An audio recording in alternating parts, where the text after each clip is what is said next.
So, today's topic is a big one. It's about our relationship with violent and immoral dramas. Have you ever felt like you're trapped in the cycle of watching them, even though deep down you know it's not healthy? Oh, absolutely. It's like we're addicted to the stimulation they provide, right? I know it's not good for me, but somehow I can't stop watching. It's a weird kind of pull. Exactly. And you feel like you should stop, but the temptation is still there. It's almost like we can't resist. But the real question is, how do we shift our mindset when we're facing this kind of content? Well, one thing I've learned is that this isn't just about avoiding TV, it's about what you replace it with. If you're studying something meaningful or engaging with life in a deeper way, you naturally stop reaching for the remote. It's all about redirecting that energy. Right.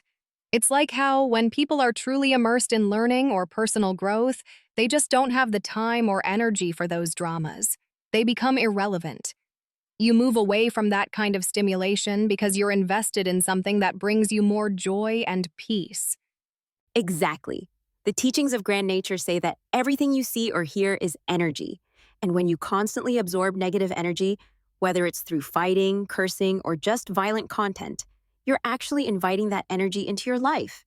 It sounds intense, but it makes sense, right? It does. It's almost like a warning system. The more you're exposed to these things, the more likely they are to manifest in your life. It's a kind of gradual increase. When you see something 30% of the time, it's a warning. When it's 70%, it's a direct sign that it's coming for you. That's a pretty powerful concept. But here's where it gets interesting. When you start noticing these patterns, you can use them as a reflection tool. Instead of just reacting, you think, is this happening to me? Maybe you're heading toward that situation, and that's the lesson to learn. Right, it's like a mirror to your life. So if you see someone going through a tough time, like losing their business, instead of just feeling sorry for them or ignoring it, you reflect on your own life. Am I heading in that direction? What can I learn from this? That's the key. Self-reflection. It's so easy to just keep moving forward, not thinking about the lessons right in front of us. But if we learn from others' mistakes, we can avoid the same fate. And and importantly, when you really digest those lessons, they don't show up again in your life. It's all about making that shift. So when you stop engaging with the negativity, you start filling that space with something better, like laughter, positivity, and study. Those are the things that start to change your energy. And over time, you stop attracting those bad situations. That's true. And as you shift, your whole future starts to look brighter.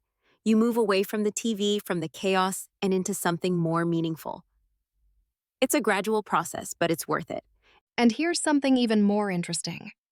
When you start sharing this with others, whether it's a good book or a lecture you're enjoying, you're not just improving your own life, you're helping them break free from that cycle too. Exactly. It's like a ripple effect. By sharing something that helps you, you're benefiting others and passing on the lessons. It's not just about not watching TV, it's about changing the energy in your life and others' lives. You're spreading positivity and growth. That's such a powerful idea. And it goes beyond just avoiding the bad stuff. It's about proactively filling your life with good things, things that nurture you and help you grow. Yes, and when you do that, you're living in alignment with something much bigger than yourself. It's not about just avoiding bad energy, it's about making room for the good energy to come in turn, radiating that out into the world. That's the ultimate goal, right? To live a life filled with laughter, joy, and light. And when you do that, you create a future where these harmful things can't even reach you. Exactly. When you live your life with purpose and positivity, you become someone who radiates light, and the darkness just can't find its way in. Well, that's a great way to look at it. It's not about avoiding the negative, but about embracing the positive so fully that the negative just falls away. Couldn't have said it better myself. And that's the kind of mindset we all need to adopt if we want to create a better world for ourselves and those around us.